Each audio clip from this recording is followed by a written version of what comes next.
காலையும் மாலையும் அல்லேலூயா. கிறிஸ்துவுக்குள் பிரியமானவர்களே, உங்கள் யாவருக்கும் மீட்பெரும் இரட்சகரமாகிய இயேசு கிறிஸ்துவின் இனிதான நாமத்தினாலே உங்கள் அனைவருக்கும் என் அன்பின் வாழ்த்துக்களை தெரிவித்துக் கொள்ளுகிறேன். அருமையான இந்த காலை பொழுதில் சமயத்திற்கேற்ற வார்த்தை என்கிற நிகழ்ச்சியின் மூலமாக கர்த்தருடைய வார்த்தைகளை பகிர்ந்து கொள்வதில் மிகுந்த சந்தோஷப்படுகிறேன். இந்த நாள் உங்களுக்கு மிகுந்த ஆசீர்வாதமாக இருக்கும்படி உங்களை மனதார வாழ்த்துகிறேன். கர்த்தர் மகிமைப்படுவாராக.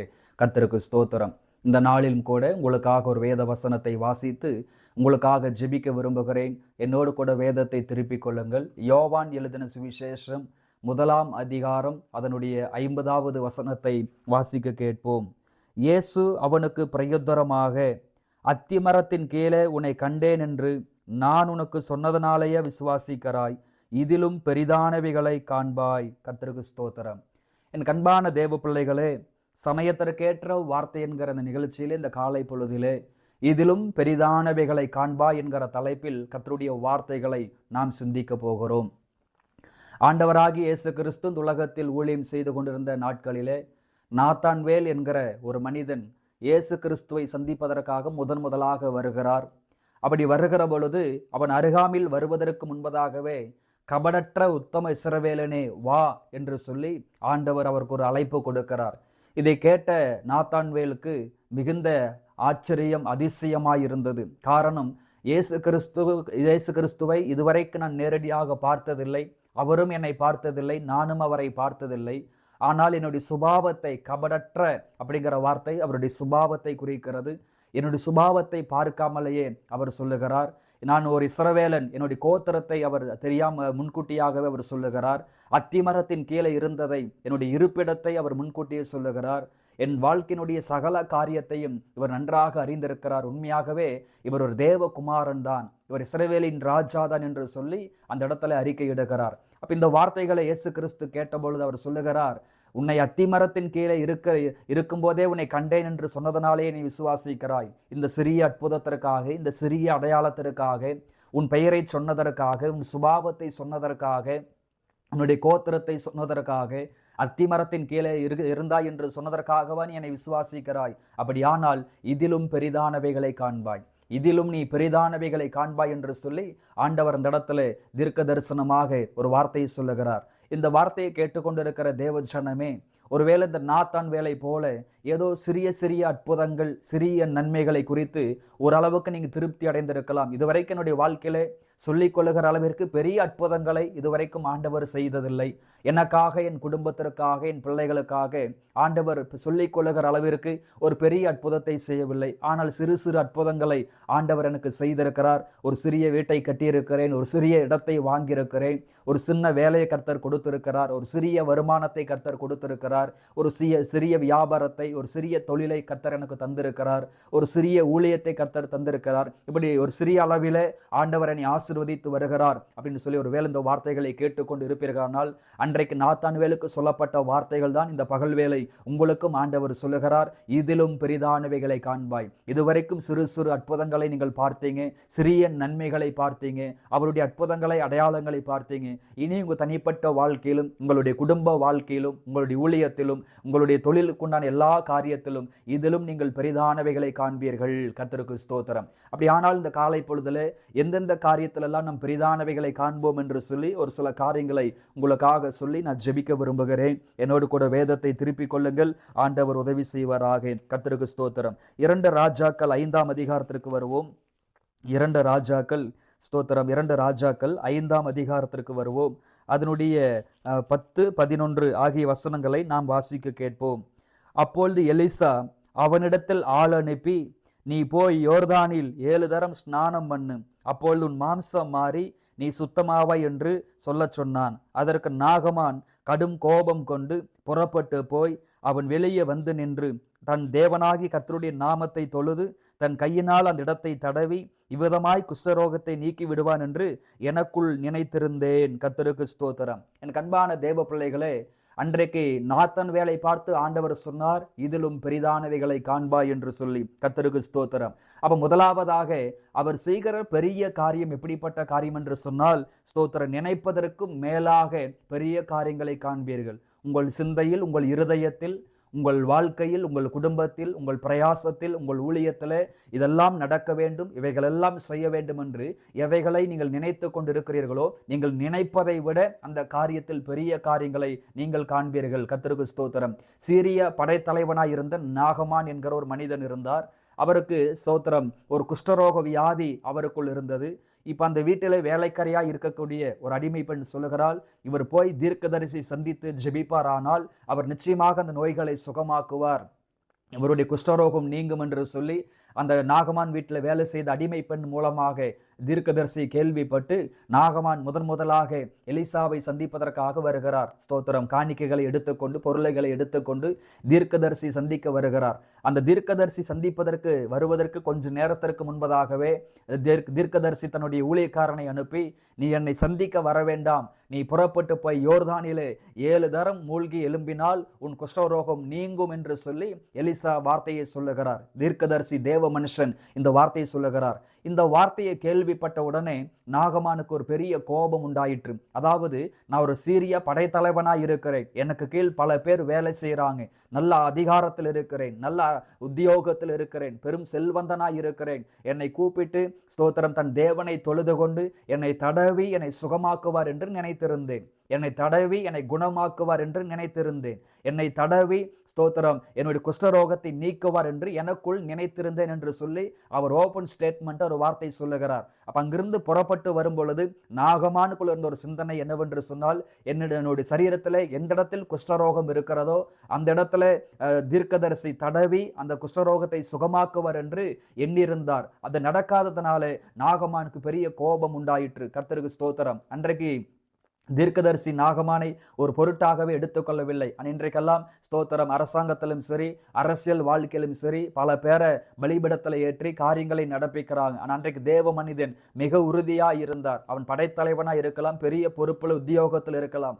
நான் பார்க்க விரும்பவில்லை, யோர்தான் குளத்தில் 7 தரம் முழுகினால் அவன் நோய் சுகமாகும் என்று சொல்லி அனுப்பப்பட்டது. நடந்த காரியம் என்ன? 14வது வசனம் சொல்லுகிறது, அப்பொழுது அவன் இறங்கி தேவனுடைய மனுஷன் வார்த்தையின்படியே யோர்தானில் 7 தரம் முழுகின போது அவன் மாம்சம் ஒரு சிறு பிள்ளையின் மாம்சத்தை போல மாறி அவன் சுத்தமானான் என்று வேதத்தில் வாசிக்கிறோம். அப்ப என் கண்பான தேவ பிள்ளைகளே, நடந்த காரியத்தை கவனிங்க. நாத்தான் வேலிடத்தில் ஆண்டவர் சொன்னது, இதிலும் பெரிதானவைகளை காண்பாய் என்று சொல்லி. அப்ப இந்த அற்புதம் ஸ்தோத்திரம் நாகமானுடைய வாழ்க்கையில் எப்படி நடக்குதுன்னு பாருங்க. நாகமானுடைய சிந்தை முழுவதுமே எனக்கு குஷ்டரோகம் இருக்கிற இடத்துல என்னை தடவி என்னை சுகமாக்குவார் என்பதுதான் நாகமானுக்குள்ள இருந்த சிந்தனை. ஆனா நடந்த காரியம் என்ன தெரியுங்களா? அந்த யோர்தானிலே மூழ்கி எழும்புகிற பொழுது அவன் மாம்சம் மாறி சிறு பிள்ளையை போல அவன் சுத்தமானான். பூரணமான சுகத்தை கர்த்தர் கொடுத்தார், பூரணமான ஆரோக்கியத்தை கர்த்தர் கொடுத்தார், பூரணமான விடுதலை கர்த்தர் கொடுத்தார். நாகமான் நினைத்திருக்கலாம், அவர் தடவி விட்டால் போதும், ஆறுதலான வார்த்தைகளை சொன்னால் போதும், நோய் சுகமாக விட்டாலும் பரவாயில்ல என்று கூட நினைத்திருக்கலாம். ஆனால் முழு நோய்களும் ஸ்தோத்திரம் இந்த குளத்தில் மூழ்கி எழும்பின பொழுது ஒரு சிறு பிள்ளை போல் மாறினான். அவன் மாம்சத்திலே மாற்றம் வந்தது, அவன் சரீரத்திலே மாற்றம் வந்தது என்று வேதத்தில் வாசிக்கிறோம். அப்ப நாகமானுடைய நினைவுகள் எல்லாம் என்னை தடவி விடுவார் என்றும், அந்த நோய் இருக்கிற இடத்துல தடவி விடுவார் என்று சொல்லி நினைத்திருந்தான். ஆனால் அதை பார்க்கலாம் அந்த நோய்கள் சுகமாக்கப்பட்டது. நினைவுகளை விட, நீங்கள் நினைத்து கொண்டிருப்பதை விட தேவன் பெரிய காரியங்களை செய்வார். இதைத்தான் புதிய ஏற்பாட்டில் வாசிக்கிறோம். நினைப்பதற்கும் ஜெபிப்பதற்கும் அதிகமாய் கிரியை செய்கிற தெய்வம். நீங்களும் நானும் ஆராதிக்கிற தெய்வம் சாதாரணமானவர் அல்ல. நினைப்பதற்கும் ஜெபிப்பதற்கும் அதிகமாய் கிரியை செய்கிற தெய்வம். இந்த வார்த்தையை கேட்டுக்கொண்டிருக்கிற தேவ ஊழியர்களே, அருமையான தேவ ஜனமே, ஒருவேளை உங்கள் வாழ்க்கையிலே, உங்கள் குடும்பத்திலே, உங்கள் வேலை காரியத்திலே, உங்கள் ஊழியத்திலே ஒரு வேலைவைகள் எல்லாம் செய்ய வேண்டும். இந்த வருடம் இந்த காரியங்களை செய்ய வேண்டும், இந்த மாதம் இந்த காரியங்களை செய்ய வேண்டும், ஆனால் என்னால் முடியுமோ என்று சொல்லி இந்த காரியங்களை குறித்து சிந்தித்து கொண்டிருக்கலாம். நீங்கள் நினைப்பதை விட அந்த காரியத்திலே கர்த்தர் பெரிய காரியங்களை செய்வார். கர்த்தருக்கு ஸ்தோத்திரம். இரண்டாவதாக ஸ்தோத்திரம் 1 ராஜாக்கள் புஸ்தகத்திற்கு வரும் பொழுது 1 ராஜாக்கள் ஸ்தோத்திரம் 3ஆம் அதிகாரம் அதனுடைய 9வது வசனத்தை நாம் வாசிக்க போகிறோம். 1 ராஜாக்கள் 3ஆம் அதிகாரத்தில் ஸ்தோத்திரம் 3ஆம் அதிகாரத்தில் 9வது வசனத்தை வாசிப்போம். ஆகையால் உமது ஜனங்களை நியாயம் விசாரிக்கவும் நன்மை தீமை இன்னதென்று வகையறுக்கவும் அடியனுக்கு ஞானமுள்ள இருதயத்தை தந்தருளும். ஏராளமாய் இருக்கிற இந்த உமது ஜனங்களை நியாயம் விசாரிக்க யாராலே ஆகும் என்றான். கர்த்தருக்கு ஸ்தோத்திரம். அப்ப என் கண்பான தேவ பிள்ளைகளே, சாலமோன் ராஜா தேவ சமூகத்தில் ஜெபிக்கும் பொழுது, ஆண்டவரே, நான் சிறுபிள்ளையாய் இருக்கிறேன், உமது ஜனங்களை நியாயம் விசாரிக்கவும், எது நன்மை எது தீமை என்று வகையறுக்கவும், அதாவது பகுத்தறியவும் எனக்கு ஞானத்தை தாரும் ஆண்டவரே, ஞானமுள்ள இருதயத்தை தாரும் ஆண்டவரே என்று சொல்லி ஒரு விண்ணப்பத்தை ஏறெடுக்கிறார். அப்ப சாலமோனுடைய ஒரு வேண்டுகோள் என்னவென்று சொன்னால், நன்மை தீமையை அறியவும் ஜனங்களை விசாரிக்கவும் எனக்கு ஞானமுள்ள இருதயத்தை எனக்கு தாரும் என்று ஒரு சிறு ஜெபத்தை சாலமோன் ஏறெடுக்கிறார். நடந்த காரியம் என்ன? ஸ்தோத்திரம். 12:13 வாசிக்கும் பொழுது, உன் வார்த்தைகளின்படி செய்தேன், ஞானமும் உணர்வும் உள்ள இருதயத்தை உனக்கு தந்தேன், இதிலே உனக்கு சரியானவன் உனக்கு முன் இருந்ததும் இல்லை, உனக்கு சரியானவன் உனக்கு பின் எழும்புவதும் இல்லை, இதுவுமன்றி நீ கேளாத ஐஸ்வர்யத்தையும் மகிமையும் உனக்கு தந்தேன், உன் நாட்களில் இருக்கிற ராஜாக்களில் ஒருவனும் உனக்கு சரியானவன் இருப்பதில்லை. கர்த்தருக்கு ஸ்தோத்திரம். இப்ப சாலமோன் கேட்ட ஒரு காரியம் என்னவென்று சொன்னால், ஜனங்களை விசாரிக்கவும் நன்மையை தீமை அறியத்தக்கதான பகுத்தறியத்தக்கதான ஒரு ஞானத்தை தாரும் என்று கேட்டுக்கொண்டார். ஆனால் ஆண்டவர் செய்த காரியம் என்ன? சாலமோன் கேட்காத ஐஸ்வர்யத்தையும் சாலமோன் கேட்காத மகிமையையும் ஞானத்தையும் ஆண்டவர் கொடுத்ததும் அல்லாமல் ஒரு வார்த்தையை சொல்லுகிறார், ஞானமுள்ள ராஜாக்களை எடுத்துக்கொண்டால் உனக்கு முன் ஒருவன் இருந்ததில்லை, உனக்கு பின் ஒருவனும் இருந்ததில்லை என்று சொல்லத்தக்கதாக ஆண்டவர் அற்புதங்களை செய்கிறார். அப்ப சாலமோனுடைய விருப்பம், தேவன் எனக்கு ஞானத்தை தர வேண்டும் என்று சொல்லி, அந்த தெய்வம் கொடுத்ததோ கேளாத ஐஸ்வர்யத்தையும் கேளாத மகிமையையும் கேளாத ஞானத்தையும் கொடுத்து ஒரு சிறந்த ராஜாவாக சிறந்த ஞானமுள்ளவனாக கர்த்தர் மாற்றினார். அப்ப இரண்டாவது, நீங்கள் விரும்புவதிலும் பெரிதானவைகளை காண்பீர்கள். கர்த்தருக்கு ஸ்தோத்திரம். நாத்தான்வேல் இடத்தில் ஆண்டவர் சொன்னார், இதிலும் பெரிதானவைகளை காண்பாய் என்று. நாகமானுடைய வாழ்க்கையில் அது நடந்தது.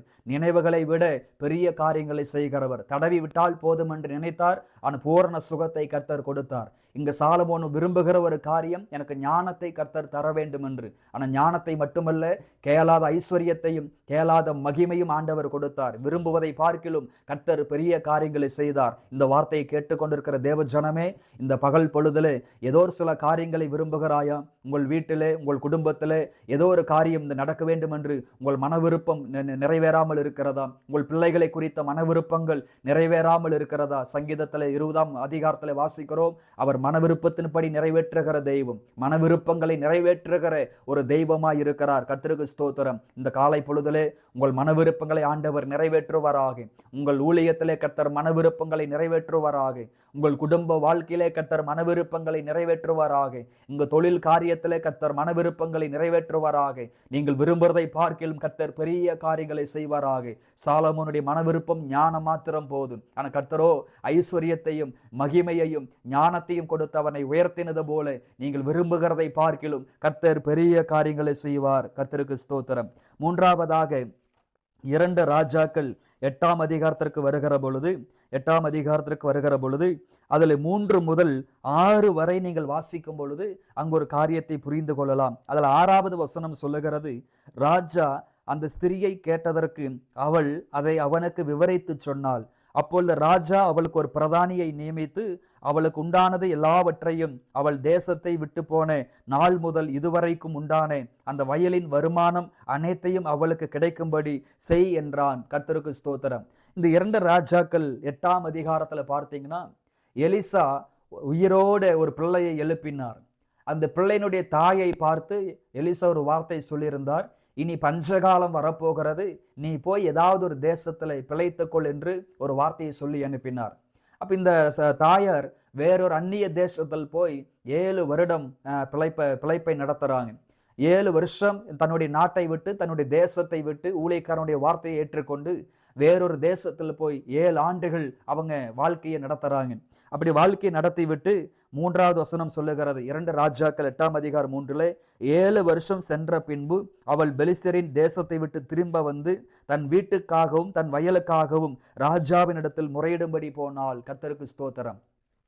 இந்த பெண் அந்நிய தேசத்திலிருந்து, பெலிஸ்தியருடைய தேசத்திலிருந்து தன்னுடைய சொந்த தேசத்திற்கு திரும்பி வந்து பார்க்கும் பொழுது தன் வீட்டையும் தன் வயலையும் வேறொருவருடைய கட்டுப்பாட்டில் இருப்பதை சிலர் அபகரித்திருப்பதை இந்த அம்மா பார்க்கிறாங்க. அப்ப தனக்கு ஒரு நியாயம் வேண்டும். நான் தூர தேசத்தில் இருந்தேன், பஞ்சம் என்று சொல்லி தூர தேசத்தில் இருந்தேன், என் வயலையும் என் வீட்டையும் இப்படி எடுத்துக்கொண்டார்களே, அந்த வயலையும் அந்த நிலத்தையும் எனக்கு எப்படியாகிலும் பெற்றுத்தர வேண்டும் என்று சொல்லி ராஜாவினிடத்தில் வேண்டுகோள் வைக்கிறார். அப்ப அந்த தாயாரை குறித்தும் அந்த பிள்ளையை எலிசா எப்படி உயிரோடு எழுப்பினார் என்று கேயாசி ராஜாவுக்கு விவரித்து சொன்னதனாலே ராஜா செய்த ஒரு காரியம் என்னவென்று சொன்னால், இந்த தாயாருக்கு நன்மை செய்யும்படி, இந்த தாயாருக்கு ஒரு நீதியை செய்யும்படி, இந்த தாயாருக்கு ஒரு நியாயத்தை செய்யும்படி ஒரு பிரதானியை ராஜா ஏற்படுத்தினான். மிக முக்கியமான ஒரு காரியம். அன்றைக்கு ராஜாக்கள் எல்லாம் மிக கடினமான இருதயம் உடையவங்களா இருப்பாங்க. அப்போ ஒரு பெண்ணுக்காக ஒரு பிரதானியை நியமிப்பது என்பது ஆச்சரியமான அபூர்வமான காரியம். ஆனால் இவளுக்கு ஒரு நீதி செய்ய வேண்டும், இவளுக்கு ஒரு நியாயம் செய்ய வேண்டும் என்பதற்காக ராஜா ஒரு பிரதானியை ஏற்படுத்துகிறார். இரண்டாவது, அவள் வீட்டையும் அவளுடைய வயல் நிலத்தை முழுமையாக மீட்டெடுக்கப்பட வேண்டும். அவளுடைய நிலம் எவ்வளவு இருக்கிறதோ அந்த நிலத்தை மீட்டு அவள் கரத்திலேயே திருப்பி கொடுக்க வேண்டும். மூன்றாவது, அந்த 7 வருஷம் அந்த தோட்டத்தில் எவ்வளவு வருமானம் வந்ததோ அந்த வருமானங்கள் முழுவதும் அவள் கையில் திருப்பி கொடுக்க வேண்டும் என்று சொல்லி ராஜா உத்தரவை பிறப்பிக்கிறார். அப்ப இந்த தாயாருடைய எதிர்பார்ப்பு என்ன தெரியுங்களா?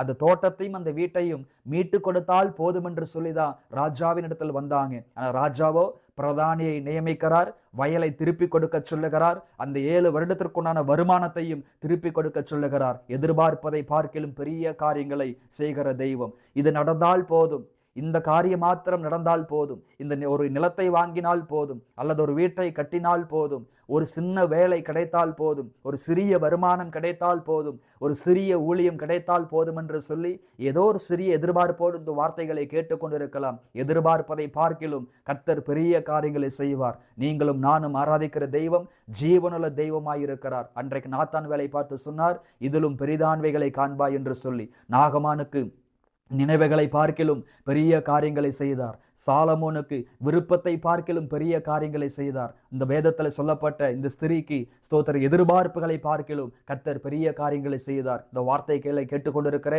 உங்கள் வாழ்க்கையிலே கர்த்தர் பெரிய காரியங்களை செய்வாராக. உங்கள் ஊழியத்திலே கர்த்தர் பெரிய காரியங்களை செய்வாராக. தேர்வு எழுதுகிற பிள்ளைகளுக்கு தேர்விலே கர்த்தர் பெரிய காரியங்களை செய்வாராக. ஜெபிப்போம். அன்பின் பரலோக பிதாவே, ஆசீர்வாதமான இந்த காலை பொழுதற்காக உமக்கு நன்றி செலுத்துகிறோம். இந்த வார்த்தைகளை கேட்டுக்கொண்டிருக்கிற ஒவ்வொரு பிள்ளைகளையும் ஆண்டவரை வானத்தின் பல கனிகளை திறந்து இடம் கொள்ளாமற் போக மட்டும் ஆசீர்வதிப்பீராக.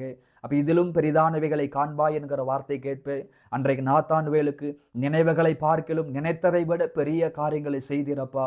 ஆண்டவரே, இந்த வார்த்தைகளை கேட்டுக்கொண்டிருக்கிற அன்பான பிள்ளைகள் எந்த அற்புதம் நடக்க வேண்டும் என்று நினைத்து கொண்டிருக்கிறார்களோ அதை பார்க்கிலும் பெரிய காரியங்களை செய்வீராக. சாலமோனுக்கு மன விருப்பத்தை பார்க்கிலும் பெரிய காரியங்களை செய்தீங்க. இந்த பிள்ளைகளுடைய மன விருப்பங்களை நிறைவேற்றுங்கப்பா. ஊழியத்தில் மன விருப்பங்களை நிறைவேற்றுங்க, குடும்பத்தில் மன விருப்பங்களை நிறைவேற்றுங்க, வேலையிலும் தொழில் காரியத்திலும் ஊழிய காரியத்திலும் மன விருப்பங்களை கர்த்தாவை நிறைவேற்றும்படியாக ஜெபிக்கிறோம் ஆண்டவரே. எதிர்பார்த்ததை விட அருமையான தாயாருக்கு அப்ப பிரதானியை நியமித்து தோட்டத்தை திரும்ப கொடுத்து 7 வருஷத்திற்குண்டான வருமானத்தையும் திருப்பி கொடுத்தது போல அப்ப இந்த பிள்ளைகளுடைய எதிர்பார்ப்புகளை பார்க்கிலும் எதிர்பார்த்ததை விட பெரிய காரியங்களை தெய்வம் செய்யும்படி நான் மனதார ஜெபிக்கிறேன். எல்லா தீமைகளுக்கு விலக்குங்க. வியாதிகள் சுகமாகட்டும், பலகீனங்கள் மாறட்டும், கட்டுகள் உடையட்டும், எல்லா சிறையிருப்புகள் மாறட்டும், நுகங்கள் முறியட்டும். இயேசுவின் நாமத்தினாலே ஒவ்வொரு பிள்ளைகளை விடுதலையாக்கும் அப்பா. இந்த நாள் சமாதானமாய் ஆசீர்வாதமாய் இருக்கும்படி நான் மனதார ஜெபிக்கிறேன். பொறுப்படுத்திக் கொள்ளும், பலப்படுத்தும், ஆசீர்வதியும் இயேசுவின் நாமத்தில் பிதாவே. ஆமேன், ஆமேன். கிறிஸ்துவுக்குள் பிரியமானவர்களே, இந்த வார்த்தைகளின் அடிப்படையிலே ஆண்டவர் உங்களை ஆசீர்வதிப்பாராக. God bless you.